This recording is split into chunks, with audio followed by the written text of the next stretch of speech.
আসসালামু আলাইকুম, সবাই কেমন আছেন? আশা করি সবাই ভালো আছেন। তো আজকে আপনাদের সাথে ছোট্ট একটা মিনি ব্লগ শেয়ার করব। তো একটু ঘুরতে বের হয়েছিলাম। তো এদিকে বাসা থেকে বের হয়ে যাচ্ছি। তো আমাদের ইচ্ছা আছে মেয়েকে একটু ঘোরানোর, ও যেখানে খেলা করতে পারবে।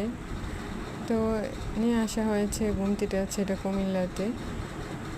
তো আসার পর ট্রেন ছাড়া হয়েছিল দোলনা, তো এগুলো ক্যামেরাবন্দি করা হয়নি। আমার মেয়ে বেশ ছোটাছুটি করছিল, দুষ্টুমি করছিল। তো এদিকে এসে পড়ছে আবার খেলার জন্য। তো ও নাচছে, নতুন নতুন জিনিস দেখে আমারও খুব ভালো লেগেছে।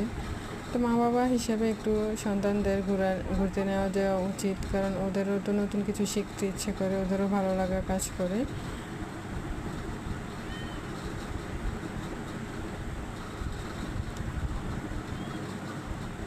আসলে সন্তানের খুশিতেই মা বাবাদের খুশি। তো ও এদিক ওদিক ছোটাছুটি করছে, আমার খুব ভালো লাগছে, কারণ ওদের আমরা যা শিক্ষা দেবো ওরা তাই শিখবে। তো এদিকে ও ঘুরতে ঘুরতে আমি একটু পার্কের মধ্যে ধুলনা চড়ে নিলাম।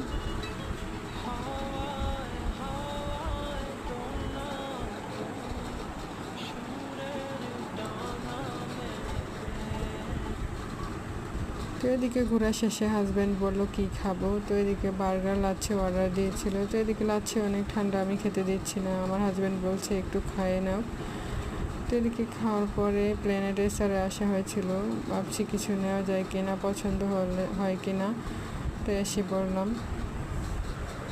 তো এদিকে বাসার উদ্দেশ্যে চলে যাচ্ছি। প্রকৃতি যেন এক অপরূপ সৌন্দর্যের উপহার, আল্লাহর সৃষ্টি কতই না সুন্দর। তো আমি কোথাও গেলে কেনাকাটা করতে আমার খুব ভালো লাগে, বিশেষ করে মেয়েদের জামা কাপড় ছেলেদের থেকে একটু সুন্দর হয়, আমার থেকে ভালো লাগে। এত সুন্দর ড্রেস কিনতে ইচ্ছে করে, তো ওর জন্য আমি কয়েকটা ড্রেস নিলাম। তো একটা গেঞ্জি নিয়েছিলাম, এটা পরিয়ে ওইখানেই দিয়েছিলাম, কারণ যে গরম পড়ছিল। তো আলমসের দুইটা জামা নিয়েছি, এগুলো তো অনেক আরামদায়ক, উপরে আরাম পাবে। বাচ্চারা এমনিতে অনেক ময়লা করে, জামা কাপড় বেশি লাগে।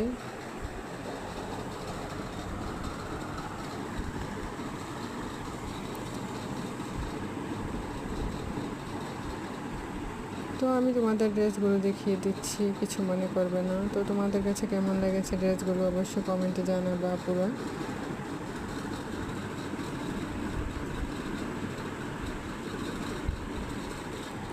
তো এদিকে আবার কিছু নাস্তা আনা হয়েছে, কেক, বিস্কিট, বাটার বান। তো তোমরা বাটার